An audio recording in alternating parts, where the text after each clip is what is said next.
Hanse, good evening. I'm Chris Nachkate. Welcome to APTN National News. We begin in Saskatchewan, where Saskatchewan's First Nations Health Ombudsperson is calling for an independent body to investigate a number of incidents of alleged violence directed towards First Nations patients. Dr. Diane Lafond, along with the Federation of Sovereign Indigenous Nations, made the announcement in Saskatoon on Monday morning. Today, the First Nations Health Ombudsperson is calling for an independent inquiry. According to the Saskatchewan's First Nation Health Ombudsperson, Dr. Diane Lafond, there have been 20 severe cases involving Indigenous male patients within the Saskatchewan Health Authority, or SHA. The most recent incident involved the death of 36-year-old Trevor Dubois at Royal University Hospital in Saskatoon on January 9th.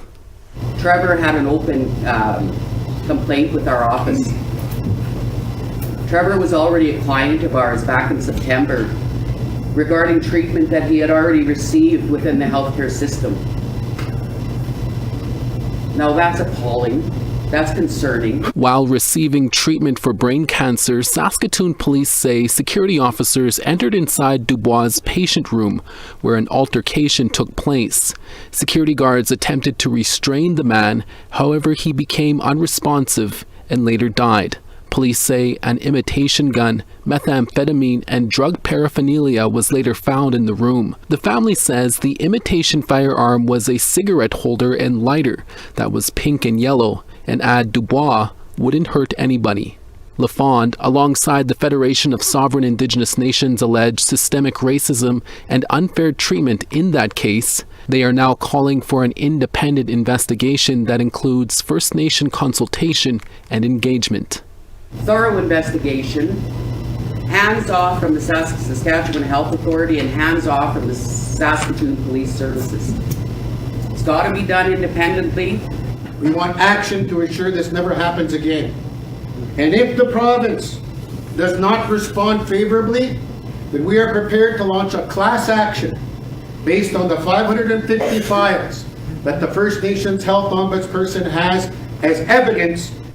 Lafond noted that in the more than 550 complaints they received since opening their office, they are seeing a pattern of Indigenous male patients mostly involved, including Bryden Lefever's incident at Prince Albert's Victoria Hospital, where security guards allegedly removed him from the ER waiting room and left him outside in minus 30-degree weather.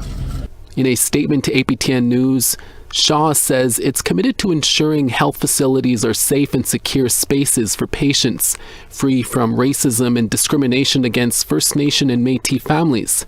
Saskatchewan's Ministry of Health also announced last week that an independent external review has been ordered that will look at hospital safety and security. Shaw added, the death of Mr. Dubois remains under active investigation by the Saskatoon Police Service and the Saskatchewan Coroner's Service, and the Shaw is fully cooperating with these investigations. Metal detectors are also being installed at most healthcare facilities, and healthcare workers are also calling for more security staff. This after the Saskatchewan NDP released these pictures last week of weapons seized, including machetes and knives, at a single metal detector at Royal University Hospital in Saskatoon. Lafond is also calling for security guards to wear mandatory body cameras and that the security footage captured will be held longer than 30 days for investigations to run more smoothly. With roughly 8 weeks since a landfill search in Winnipeg began for a First Nations woman, Manitoba's Premier Wab Kinew says there are some encouraging signs that crews are looking in the right area. Got material out of the landfill that shows us we're in the right date range, and also shows us that we are in the right route for where these trucks were picking up landfill material from. The search for Ashley Shingoose began on December 1st of last year at the city-owned Brady Road landfill. Premier Wab Kinew told reporters at an unrelated press conference the search has turned up materials with dates that appeared to line up with the timeline when Shingoose went missing. While there are signs, Kinew continues to remind the public the search doesn't guarantee results. Shingus was believed to have been killed in early March of 2022. She was the first of 4 women to be brutally murdered by a serial killer in late 2022. On August of 2024, he was given a life sentence with no chance of parole for 25 years. During the court process, Shingus was only known as Buffalo Woman. Her identity was revealed in March of 2025 after Winnipeg police re-interviewed the killer, and her DNA was found on a pair of pants from inside his apartment. Last fall, Ganawage entrepreneur Robbie Dixon announced he was suing Quebec for $8.1 million, citing a violation of nation-to-nation trade, as the province is confiscating his tobacco shipments en route to other First Nations. Our APTN reporter Savannah Craig reports. Great. This vehicle was seized during a delivery to Tyendinaga Mohawk territory. Not an unusual experience for the drivers at Rainbow Tobacco. What we're doing is nation to nation. We have treaty rights saying that this is completely legal for us. So I felt like a real victim of all these seizures going forward. So we made 287, running at like 3,500? Robbie Dixon is the president of Rainbow Tobacco, a Ganawage-based tobacco manufacturer-distributor. Over the last year, Rainbow Tobacco had multiple seizures of tobacco products en route to other First Nations. Seizures have been occurring in Quebec, carried out by Provincial Police Force the Sûreté du Québec. According to court documents, Revenue Quebec cites one of the seizures is due to distribution and sale outside of Quebec. You know your machine, Jesse. APTN News spoke with Dixon in the fall of 2025 when he announced a lawsuit against Quebec. We're suing for $8.1 million, which is based on the actual losses of those delivery shipments and the loss of business that they caused. Now there have been developments in the case. We received notice a few months later, that they made a mistake and the shipment and the entire load was destroyed. Dixon says Rainbow Tobacco applied to protect their product from being destroyed after it was seized. He says the Crown agreed, then later said it had been accidentally destroyed. In court documents, Revenue Quebec states it was unaware the product was requested to be returned. On the 5th of December, we learned Quebec had destroyed a product that was supposed to be the subject of a court-ordered disposal and return. Dixon's lawyer, Julian Faulkner, says the product was worth more than $30,000. What happens when people or institutions or governments go where they shouldn't be and aren't supposed to be?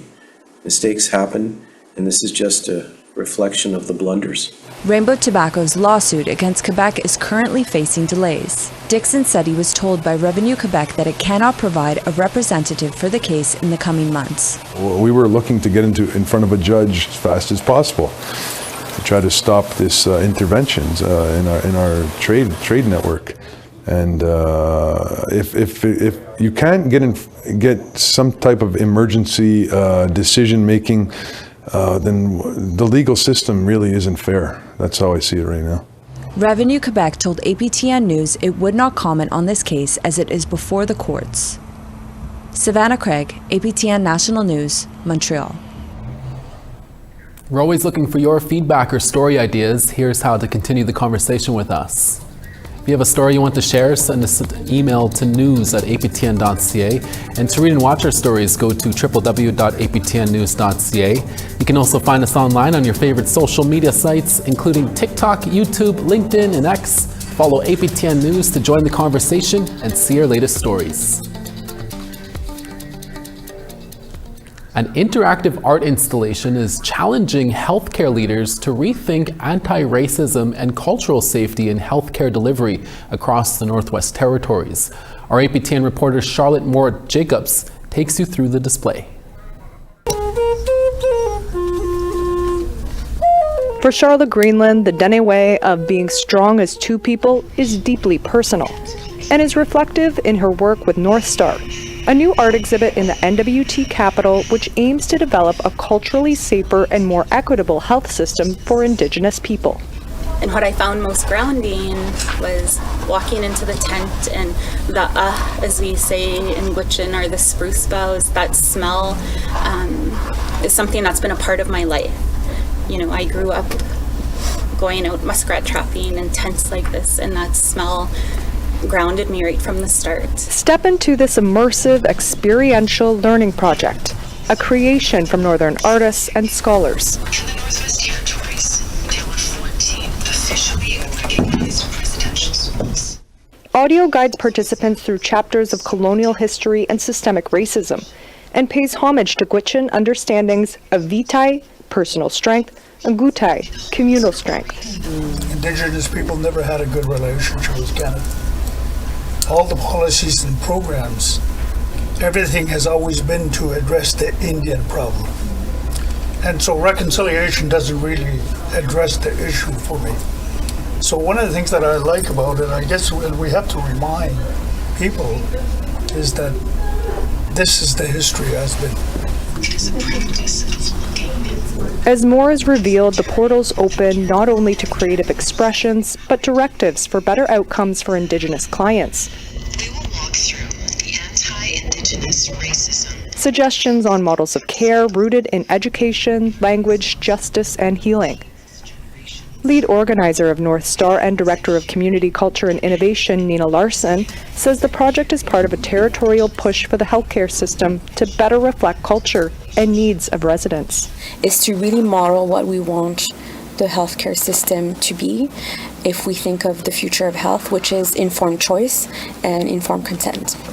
The exhibit is part of a 3-day primary healthcare summit in Yellowknife, drawing upwards of 70 leaders from across the country whose work in the healthcare sector focuses on Indigenous health. We know, like, right across the country that the primary care system is not working, and we need to think about it differently, and we need to really truly be innovative. While not currently available to the public, organizers say it has the potential to be, based on feedback so far. We're wanting to look at a new way of doing healthcare. Education needs to be there in partnering with that. And again, that Indigenous knowledge, the way in which we do things, the way in which we have educated our people, those are the practices that need to be brought in. Those worldviews need to be there. Charlotte Mort-Jacobs, APTN National News, Yellowknife. Our Fraser Needham is up next to explain what will be discussed in this season's news session. We'll be right back.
Welcome back. After a 6-week break, MPs returned to the House of Commons in Ottawa on Monday for the winter session of Parliament.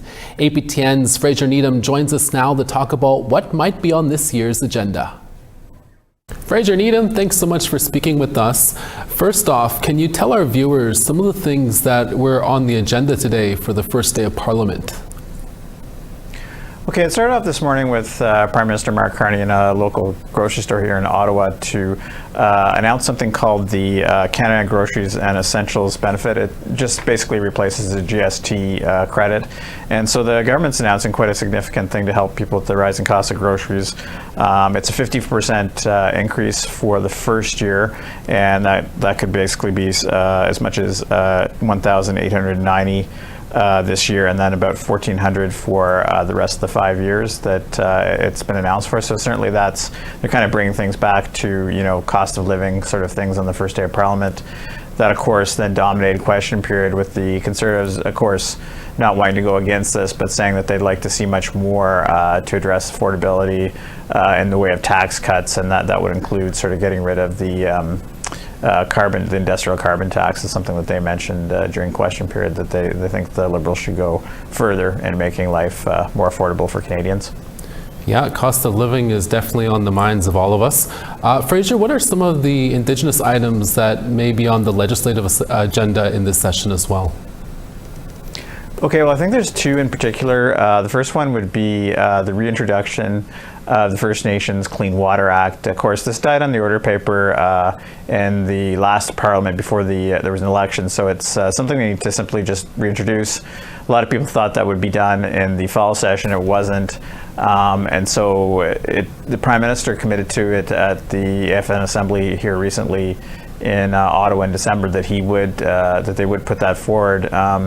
There's a lot of worries though what it might be, because people think it would have already been reintroduced because they did have legislation. So people are worried that it will be lesser than what was originally proposed. And it wasn't something that was mentioned by the House Leader Stephen McKinnon as priorities in the session. So we'll see, where that kind of plays. And there's so much going on internationally. I wouldn't expect to see it right away in the agenda. The other thing is Bill S2, and that's something that further changes to the Indian Act registration that was introduced in the Senate actually in the last session. There's quite a big dust up over how it would play out. The Senate ended up in committee basically saying that they wanted to get rid of the second generation cutoff, which is something the government said was not what they wanted to do or go that far. Again, with that piece of legislation, I'm not really sure what will happen, because the government and the Minister Mandy Galmasi, who's the ISC minister, was firmly against what the senators were trying to do, said that they would have to have more consultation in order to do that. So I could see if they do introduce it, the government killing it, or them just pushing it down the way and not kind of sitting on it and not introducing it at all. And finally, Fraser, what are the chances of an election in 2026? Well, I think they're reasonable. A few weeks ago, people were saying, well, that the government does want a majority. They've had 2 MPs from the Conservatives cross the floor, so that that would be one way to getting toward it, because they are close. But I think now with Carney's speech in Davos last week at the World Economic Forum, standing up directly to Trump, saying that middle countries have to work together against the hegemon, which clearly is the United States, that's getting a lot of good press. And it's there's some polls out that have put out his numbers at as much as the party's numbers as much as 8% ahead of the Conservatives. So I think his numbers have always been pretty good against Poilievre's. If they stick with Poilievre in their convention going into the weekend, which it looks like they will do, I wouldn't be surprised if the Liberals sort of try to bait the Conservatives into an election. They sort of did that on the budget last year, but the opposition parties backed down. But I don't think they could do that again. It would be an embarrassment. And of course, the NDP will have a new leader. So I wouldn't rule it out. It wouldn't be right away, but I think really the government would frame it as, they need a majority to do the things they need to do, stand up to Donald Trump, and that would be sort of a perfect way to sort of go into an election. I think it's probably something, depending on how things have gone in the last few weeks, something Canadians may accept. So but I guess we'll have to stay posted. We'll have to leave it there, Fraser. That's Fraser Needham reporting from Ottawa. We have more news after the break. Don't go away.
Welcome back. Time now for our photo of the day.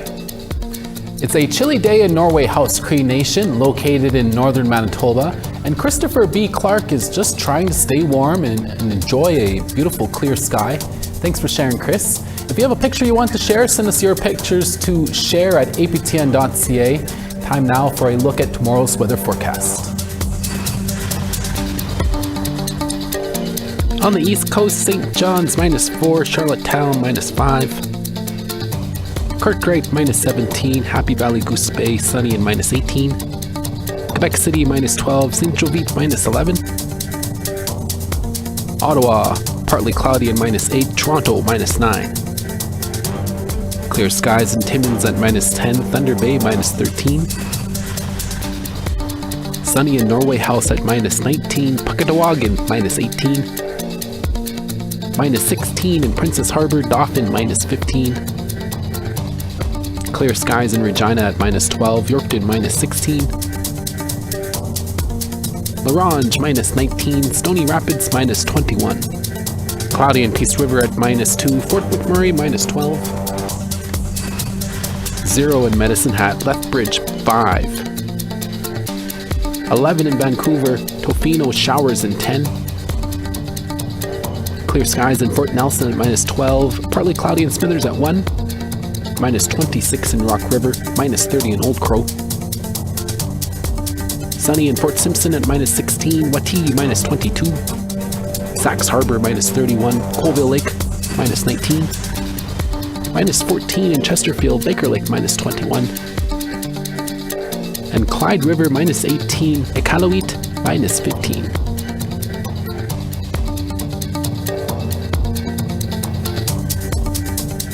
A documentary showcasing the importance of basketball to Indigenous nations on the West Coast is now being shown around the world. APTN's Tina House brings us that story. It needs to be breezy, right? It's tough being the best. Saints and Warriors is a documentary showcasing how basketball has kept Indigenous nations on the West Coast connected and strong. And then you have culture being abolished. How we dressed, how we walked, how we talked. Everything around that was taken away. So when they took our gatherings away, what do we have? We have basketball. Patrick Shannon is the producer, writer, and director of the documentary. Saints and Warriors follows my local village team, the Skidegate Saints, who are widely considered one of the greatest Indigenous basketball teams to play on the coast, often likened to the Chicago Bulls of the 90s. Shannon is originally from Haida Gwaii, and he says this film isn't just about basketball, it's about culture. Basketball is a bit of a bridge from the past into the present. An historic agreement has been signed in the community of Skidegate on Haida Gwaii. The Haida Nation made history on April the 14th, 2024, when they signed the first of its kind land agreement for Aboriginal title with the province of BC. The deal gave the Haida Nation rights, title, and recognition of over a 10,000 square kilometer archipelago of around 200 islands. It's an exciting story, it's fun, it's using sport as an amazing entryway point in to learn about Haida culture, Haida history, and to see this amazing story of present day sovereignty, but also relationship building and reconciliation in action. And for Patrick, he's proud that this documentary is now being seen around the world. This has been screening across Canada and the United States. We're going to New Zealand in March, but it's currently available online to rent or buy on Apple TV, Amazon, YouTube, but starting January 26th, we'll be streaming on Crave. Tina House, APTN National News, North Vancouver. Thank you, Tina. APTN National News Daytime is back again tomorrow midday. Please join us then. From our reporting staff from across the country and from our HQ in downtown Winnipeg, Miigwech Masicho, hi hi. Thank you for watching. We'll see you again. Akse.